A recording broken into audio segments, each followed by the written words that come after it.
Hello student, कैसे हैं? अच्छे हैं। आज आप लोग पढ़ेंगे ये ऊंचाई और दूरी का एग्जाम्पल नंबर 11। यह प्रश्न दिया है कि ए बी एक टावर है और यह बीसी एक नदी है और नदी के इस पार जो है ये बीसी एक नहर है और इस नहर के दूसरे छोर पर एक बिंदु है। यहाँ से इस टावर का शीर्ष का उन्नयन कोण 60 अंश है और इससे 20 मीटर दूरी बढ़ने पर इसका उन्नयन कोण 30 अंश हो जाता है। तो टावर की ऊंचाई ये भी ज्ञात कीजिए और यह बीसी नहर की चौड़ाई ज्ञात करना है। तो सबसे पहले हम लोग लिख लेंगे, माना टावर की ऊंचाई ये भी बराबर जो है h मीटर है।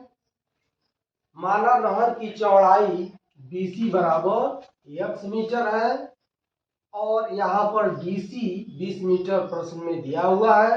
इस प्रकार जो है यह BD की वैल्यू हो गई 20 प्लस x, अर्थात BD बराबर हो गया 20 प्लस x। अब इसमें जो है दो त्रिभुज बने, एक त्रिभुज ABC बना और एक त्रिभुज ABD बना। इन दोनों त्रिभुजों को लेकर के हम लोग चलेंगे, तो दो त्रिभुज ले चलेंगे तो दो समीकरण बनेगा और दोनों समीकरणों को हल करेंगे तो यहाँ पर h और x का मान मिल जाएगा। चलिए पहले त्रिभुज को लेकर के हम लोग चलते हैं। तो पुनः समकोण त्रिभुज ABC से, समकोण त्रिभुज ABC से हम लोग जानते हैं tan थीटा बराबर होता है लंब बटे आधार। यह हो गया tan 60 अंश बराबर लंब जो है h है, आधार जो है x है। ये हो जाएगा h बटे x। This implies that tan 60 अंश का वैल्यू जो √3 होता है √3 हो गया और ये हो गया h by x। This implies that h is equal to हो जाएगा √3x हो जाएगा। ये मान लेते हैं समीकरण नंबर जो है 1 है। पुनः समकोण त्रिभुज ABD से हम लोग निकालेंगे इसका मान। ये हो जाएगा tan 30 अंश, tan 30 अंश बराबर होता है लंब बटे आधार।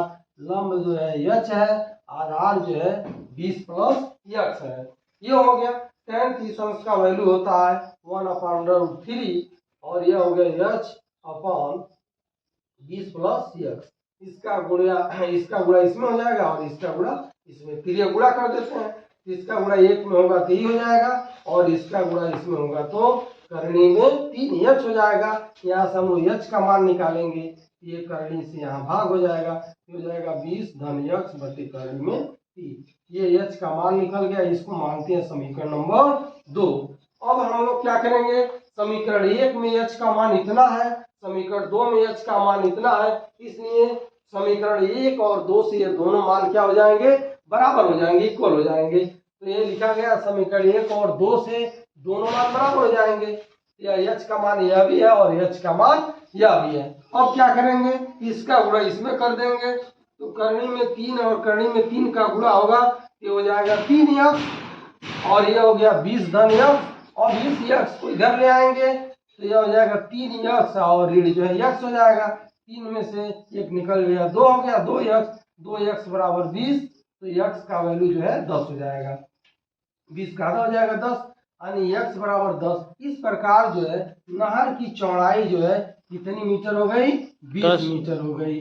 20 मीटर जो है 10 मीटर जो नहर की चौड़ाई हो गई। नहर की चौड़ाई कितनी हो गई, 10 मीटर। अब इस 10 का मान हम लोग रख करके जो है x बराबर 10 रखेंगे और 10 रख करके जो है h का मान निकालेंगे। तो देखिए समीकरण 1 या 2 किसी में रख करके हम लोग मान निकाल सकते हैं, लेकिन जिसमें बहुत ही आसानी हो, तो इसमें आसानी यह है केवल यहाँ x रख देंगे, एक बार में मान मिल जाएगा। इसलिए हम लोग क्या करेंगे, x का मान समीकरण 1 में रखने पर, तो x का मान समीकरण 1 में हम लोग रख देंगे तो यह हो जाएगा h बराबर करनी में 3x है, x यहाँ पर क्या करेंगे हम लोग 10 रख देंगे, ये हो जाएगा 10 करनी में 3। अब करनी में 3 का वैल्यू होता है 1.732, तो इससे इसमें गुणा कर देंगे तो h का मान हो जाएगा 17.32 मीटर। और यह हो गया टावर की ऊंचाई और यह हो गया नहर की चौड़ाई।